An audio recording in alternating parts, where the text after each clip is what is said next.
Hello बच्चों, स्वागत है आप सभी का शहजाद कोचिंग क्लासेस पर। आज की इस वीडियो पर हम बताएंगे क्लास 12 केमिस्ट्री का प्रश्न बैंक सॉल्यूशन चैप्टर 4 का रासायनिक बल गतिकी रसायन शास्त्र का। चलिए वीडियो को शुरू कर लेते हैं। इसके पहले हमने चैप्टर 1 कंप्लीट करा दिया है। आपका ठोस अवस्था चैप्टर 1 पूरा 4 अंक का आना है, इसे कंप्लीट करा दिया है। यहाँ पर हमने चैप्टर 2 भी कंप्लीट करा दिया है, विलयन। यहाँ पर चैप्टर 3 विद्युत रसायन भी कंप्लीट करा दिया है हमने। यहाँ पर आपका चैप्टर 3 भी कंप्लीट हो चुका है, विद्युत रसायन। चलिए आज यहाँ पर बात करेंगे अपन आज चैप्टर 4 की रासायनिक बल गतिकी, जिससे 5 अंक का आना है। चलिए यहाँ पर रिक्त स्थान की पूर्ति प्रत्येक 1 अंक के प्रश्न दिए गए हैं। यहाँ पर प्रथम कोटि की अभिक्रिया के लिए Ti 1/2 का मान खाली स्थान होता है, तो इसका मान होता है 0.693 केल्विन बटे के। इसका राइट आंसर, तो बच्चों इसका राइट आंसर हो जाएगा T1/2 बराबर 0.693 बटे के केल्विन। तो इसका राइट आंसर हो जाएगा पहले का। चलिए यहाँ पर नेक्स्ट क्वेश्चन है, दूसरा क्वेश्चन है। यहाँ पर अभिक्रिया का वेग स्थिरांक खाली स्थान पर निर्भर करता है। तो अभिक्रिया का वेग किस पर निर्भर करता है? यहाँ पर ताप पर निर्भर करता है। अभिक्रिया का वेग स्थिरांक ताप पर, इसका राइट आंसर हो जाएगा ताप पर। चलिए नेक्स्ट क्वेश्चन देख लेते हैं। यहाँ पर तीसरा क्वेश्चन है। यहाँ पर अणुसंख्यता सदैव खाली स्थान होती है। तो अणुसंख्यता सदैव शून्य या अपूर्णांक नहीं होती। शून्य या अपूर्णांक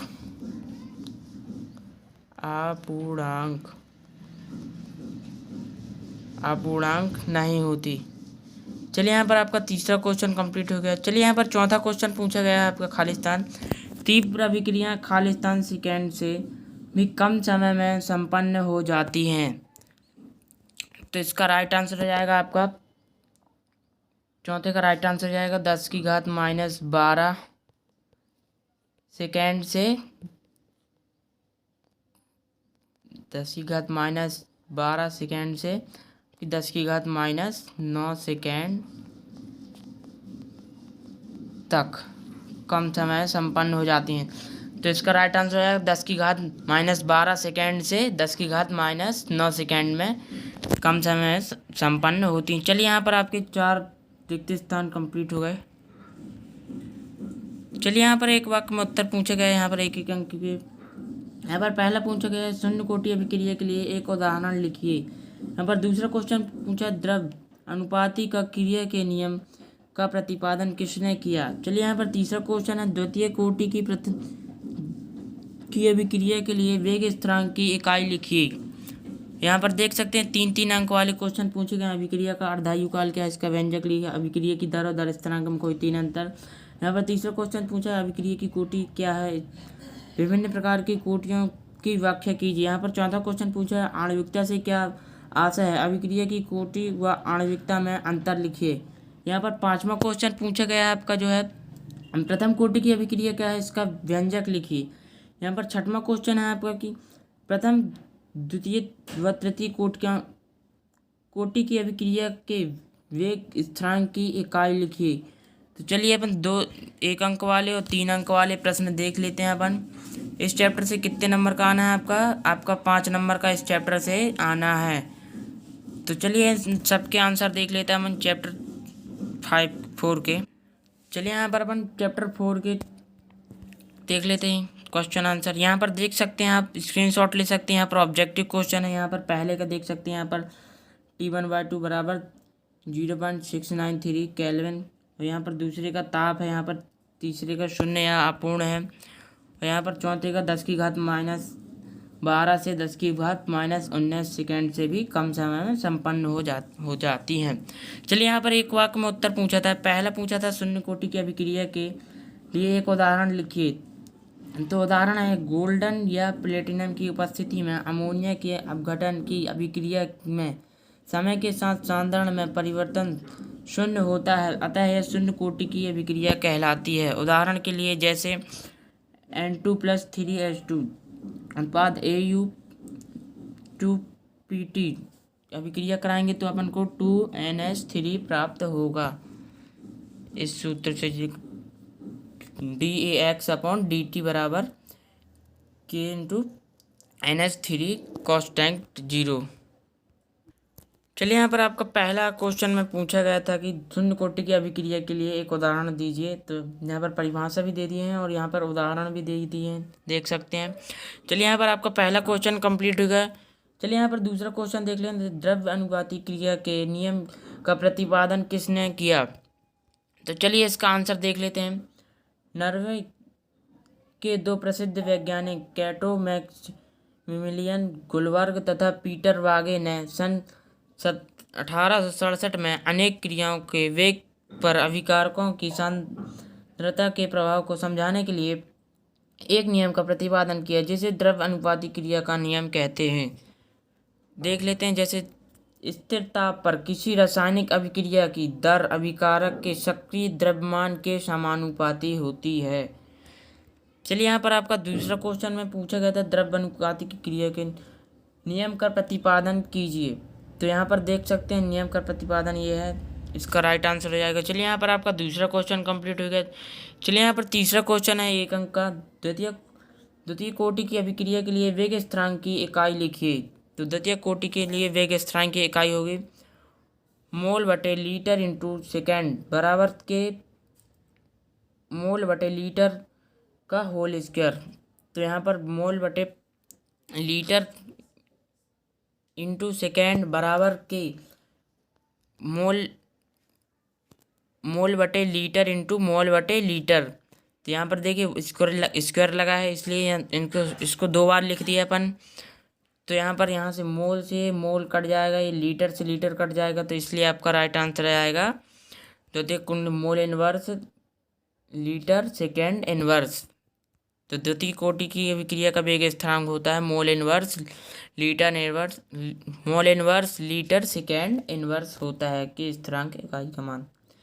चलिए यहाँ पर आपका तीसरा क्वेश्चन कंप्लीट हो गया। चलिए यहाँ पर आपका 3 अंक वाले प्रश्न देख लेते हैं। आपके 1 अंक वाले प्रश्न कंप्लीट हो गए। यहाँ पर 3 अंक के प्रश्न हैं।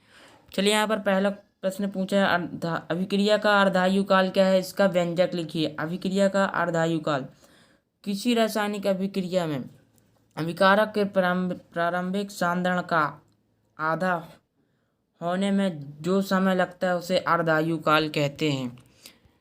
देख सकते हैं यहाँ पर प्रथम कोटि की अभिक्रिया का अर्धायु काल का व्यंजक T1/2 बराबर 0.693/K होता है। यहाँ पर आपका ऑब्जेक्टिव में भी पूछा गया था ये क्वेश्चन, तो ऑब्जेक्टिव भी क्वेश्चन कंप्लीट हो गया आपका। ये पहला भी क्वेश्चन कंप्लीट हो गया। चलिए यहाँ पहला क्वेश्चन कंप्लीट हो गया आपका। चलिए यहाँ पर दूसरा क्वेश्चन पूछा गया अभिक्रिया की दर और दर स्थिरांक में कोई 3 अंतर बताइए। तो अभिक्रिया की दर में यह इकाई समय अंतराल में अभिकारक या उत्पाद का सांद्रण होने वाला परिवर्तन है।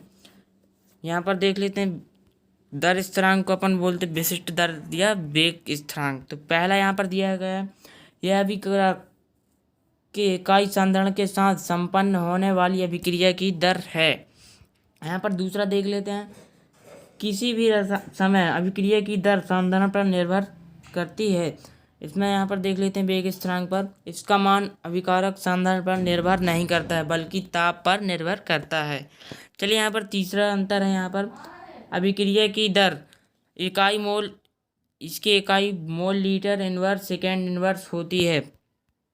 यहाँ पर वेग स्थिरांक पर दिया है इसकी इकाई विभिन्न कोटि की अभिक्रिया के लिए अलग होती है। तो चलिए यहाँ पर आपका दूसरा क्वेश्चन कंप्लीट हो गया। अभिक्रिया की दर और दर स्थिरांक में कोई 3 अंतर पूछा है, 3 नंबर वाला है, 3 अंतर लिख सकते हैं आप।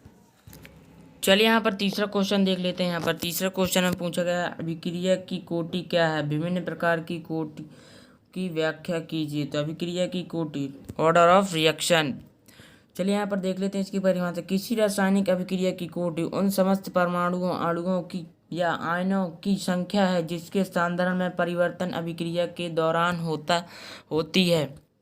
या फिर इसकी सरल सी परिभाषा है किसी रासायनिक अभिक्रिया की कोटि उन समस्त घातांकों का योग है जो दर नियम समीकरण में साधारण पदों में लगाए जाते हैं। चलिए यहाँ पर व्यंजक देख लेते हैं अभिक्रिया की कोटि का। यहाँ पर देख सकते हैं मानव एक रासायनिक निम्न अभिक्रिया निम्न प्रकार से हो रही है, जैसे small A capital A plus small B capital B अभिक्रिया कैपिटल सी और small C capital C plus small D capital D. इस अभिक्रिया के लिए दर नियम समीकरण निम्न है।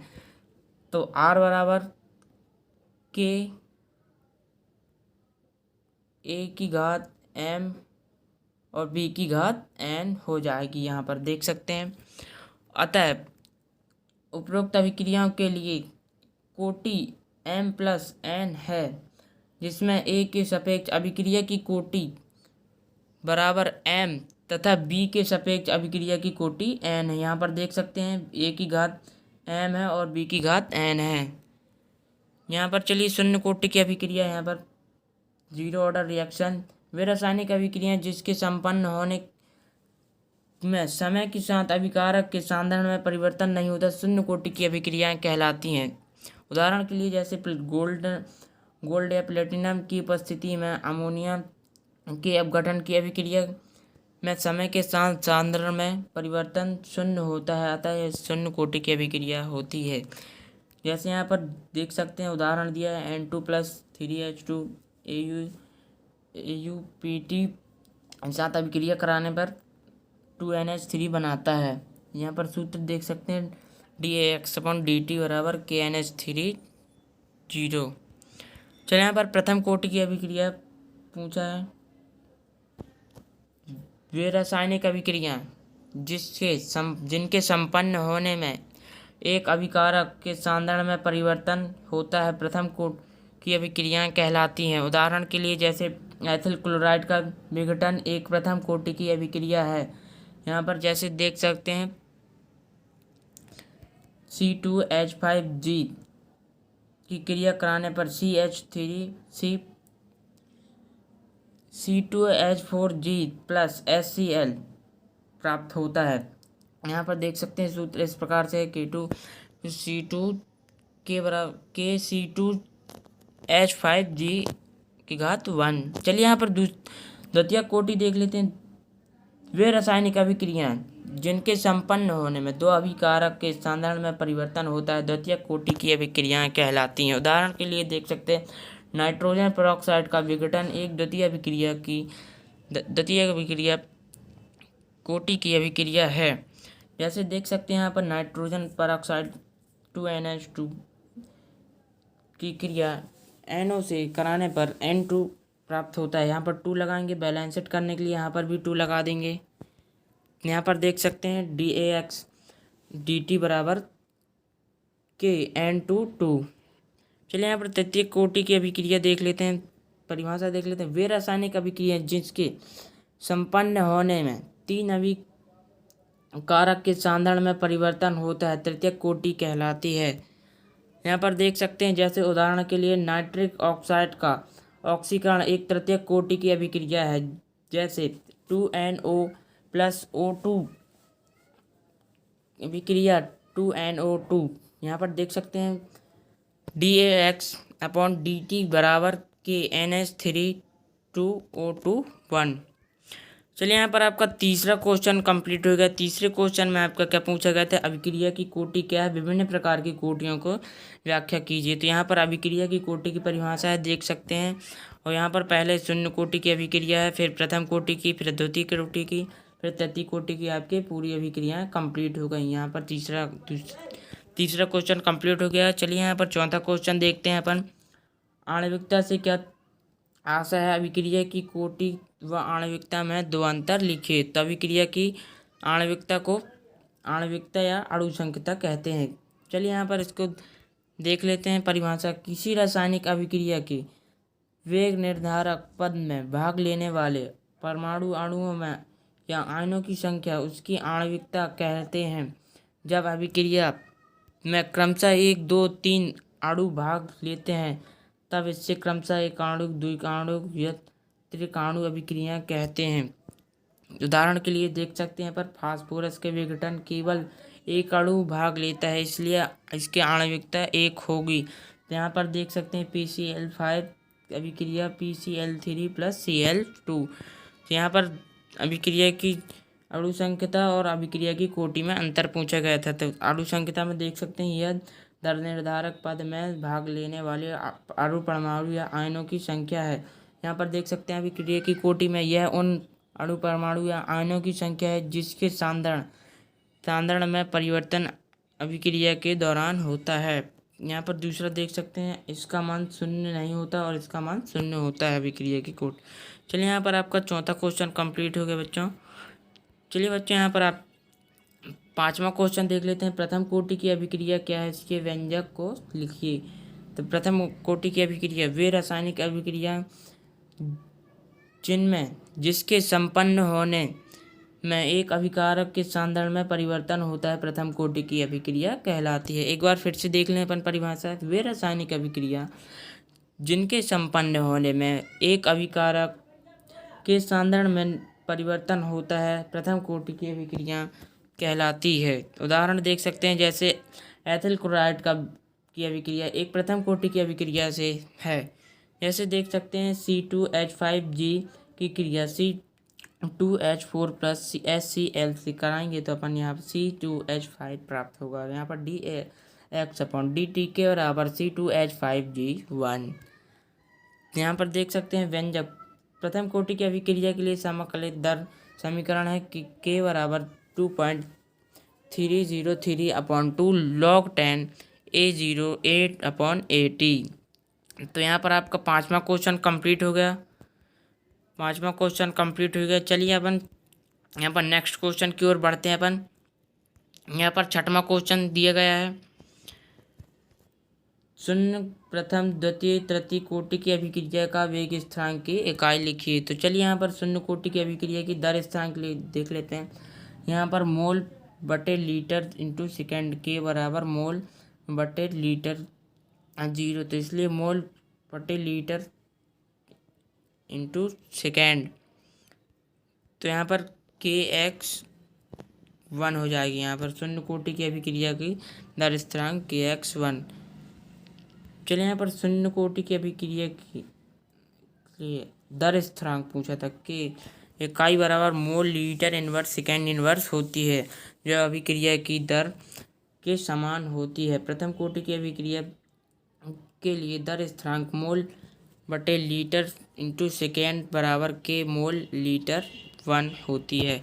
यहाँ पर आपका 6वां क्वेश्चन भी कंप्लीट हो गया था। 6 ही पूछे गए थे यहाँ पर। तो आपका चैप्टर 4 भी पूरा कंप्लीट हो गया। यहाँ पर देख सकते हैं आप सभी लोग।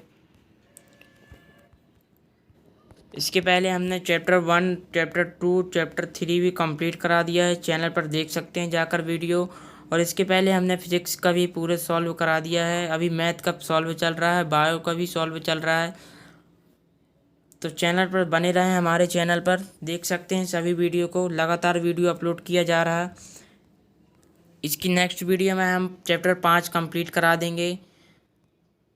तो वीडियो पसंद आई तो वीडियो को लाइक ज़रूर करें और चैनल पर नए हो तो चैनल को कर लीजिए एक बार सब्सक्राइब, बेल आइकन को कर लीजिए ऑल पर प्रेस।